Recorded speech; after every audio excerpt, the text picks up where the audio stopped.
please don't do this if you are a writer. If you have a look at some of the greatest writers of all time, Stephen King, Hemingway, John Steinbeck, they all had one thing in common, which is that they drank heavily or they abused some sort of drug. And I guess, first of all, the question you have to ask is, why do a lot of these famous authors use drugs, alcohol in that way? And one explanation I heard was that authors are more sensitive by nature. They have to be, in order to understand feelings the way they do.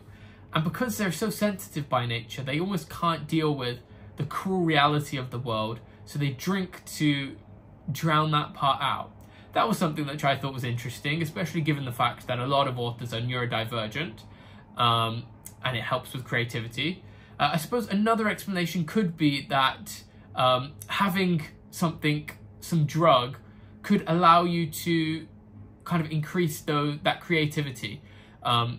Definitely, I find that when I drink a cup of coffee, my productivity and creativity goes through the roof to the point where I will not write unless I have a cup of coffee. Thankfully, it is the least harmful drug, and there have definitely been actually good things associated with caffeine use, as long as you're not overdoing it. But generally, you also then build this kind of situation where you start drinking because it helps your writing, and then you have to drink in order to write because you don't think you can get that same quality of writing unless you're intoxicated. And it just leads to this really vicious cycle where you become dependent on alcohol to do everything, and whatever other drug you're using. Back then, there was a lot less knowledge about, alcohol dependency, the negative effects of alcohol, so it's understandable that they fell into that trap. But we know about the long-term effects of alcohol, and we know about how easy it is to fall into that addiction.